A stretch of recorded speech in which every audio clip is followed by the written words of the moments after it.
What is up YouTube, and welcome to this Agents of S.H.I.E.L.D. video. So if you are new to the channel, please do consider leaving a like down below and subscribe as well if you enjoy the video at the end. So, well, this was an interesting episode, mainly because, boy howdy, did we get the debut of Graviton. Now, I was expecting this maybe in the last few episodes, not really in this episode, but we have finally seen the true destroyer of worlds. Now, I did mention in a couple of videos ago that maybe Talbot could possibly be the actual destroyer of worlds, but I went, no, that'd be too insane, which, yes, it really was insane that we actually got Talbot becoming the titular destroyer of worlds, which is pretty cool. I do kind of like that idea.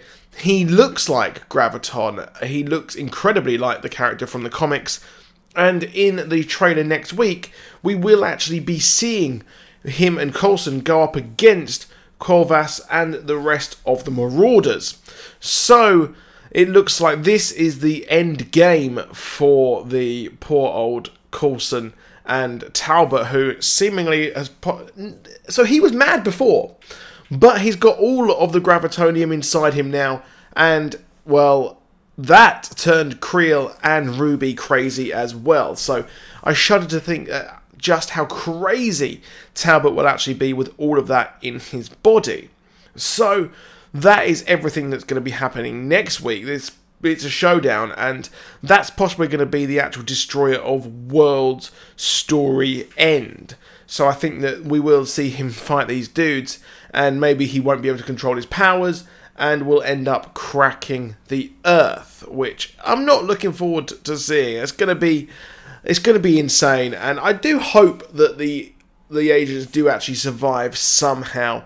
I expect a few deaths as well. I think Yo-Yo or Mac, one of the two, might die, as we saw the subplot this episode with poor old Yo-Yo having to sit through being roasted by Daisy and Mac. But, you know, she had to do it to him. She had to do it. She had to kill Ruby. It's what no one expected, and really I wouldn't blame her at all for killing her. And really, Ruby with all those powers would have been an absolute massive threat, which is something which we don't want at all happening. It really would not be a good idea that she has the Gravitonium and is able to go freely. But I loved this episode with the fact that we did see the return of Patrick Warburton, and the Lighthouse's defences were put in place, but Coulson didn't wait until the end of the options. Typical guy fashion, just going, yep, that's it, oh. And May berate him as well, which was really funny. I can see how that relationship is going to go. But if Coulson actually survives, and unfortunately he has to die to save the world, which is really worrying. Because interestingly, we actually did see the return of the Candyman, and Daisy has gone to him and he has found the Project Centipede, the extremist style sort of experiment that was being made in Season 1, which was used by Deathlock, Garrett, all that kind of early, very early Agents of S.H.I.E.L.D. stuff, which is pretty darn cool. And one thing I didn't mention when I was talking about Graviton a minute ago was the fact that when we saw the episode, when we saw the Gravitonium box, there was blood all over and it said Graviton, which I thought, that's really cool. The Project Centipede has returned, which is freaking sweet. I love the fact that Project Centipede has returned. Now, obviously, there was a mystery. There was a part of it which is in a grave. And it's actually in Ji Yang's grave there. So, she has the cure, the kind of actual remedy of being able to make this Project Centipede thing work fully. So, it's pretty interesting that Daisy is having to dig up her mother's grave, which is pretty dark, but she is having to actually get this thing for Coulson. However, I can just predict that this is going to go completely wrong, because we know that they have to stop Agent Coulson from living. They have to stop him from being saved. However, it's not going to go well, and this Project Centipede, I can expect, possibly, will be used with Graviton to enhance the Graviton powers, which will lend credence to the whole of Earth will be destroyed. And he is Earth's protector. He says he's Earth's protector in the trailer for next week. So it's quite worrying that he's going to go through and do this and cause all these problems. I think the power will really go to his head, and S.H.I.E.L.D. will try and stop him. And that will be how it ends, with everything destroyed, and then we can have Cassius, whatever, can come to Earth and take it over, and the rest of the loop will carry on. Now, we did have an Infinity War reference when we did have the Candyman mention and ask, have you seen that weird stuff going on in New York?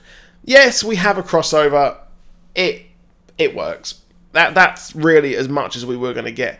But the theme of the crossover, or the theme of Infinity War, was here. It was an alien invasion, albeit it was weird kind of marauder vampire things that looked like it was straight out of some kind of weird S&M fantasy thing, or some sort of dodgy cyberpunk fan fiction. And the marauders aren't really something else. They're not really from the comics. I was expecting a different race or a different sort of comic book reference, but we didn't get that. But they were...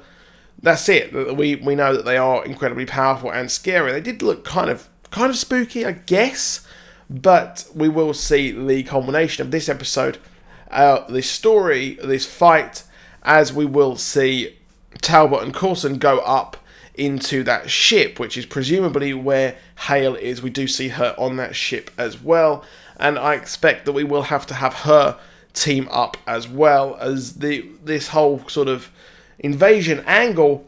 They kind of lied. They said that something was coming to attack, but that's him. Yeah, it's really weird how this worked, how he said that something is coming to attack you, we need this, and I think that Hale has really been used and tricked by everyone involved. But it was a really, really good episode. I really do like the fact that they are using Fitz and Simmons, kind of how they will survive, and if they will survive, as motivation for Deke. As Deke, we know that he will disappear, and if they survive, if everything goes well, then Deke will actually disappear, because that timeline will not exist. That won't have actually happened, so that dimension couldn't have happened. But it's dimensions and timelines. This is where it gets messy, because you have multiple timelines, you have multiple different dimensions and things like that, which is really, really odd.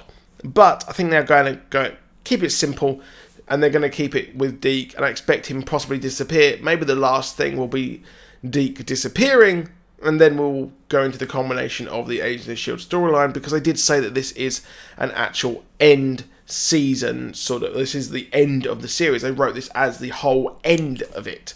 So I'm not sure where we will go with Deke, but I want him to stick around. I do hope he sticks around, but unfortunately for them to actually win, well, he has to die, which does completely suck, but he is a great character. But next week we will have Graviton, and he has the full costume. Looking a bit Doctor Strange, but I'm excited to see where that goes. However, that is it for this video. Please drop a like, please subscribe. I'll see you soon, and goodbye.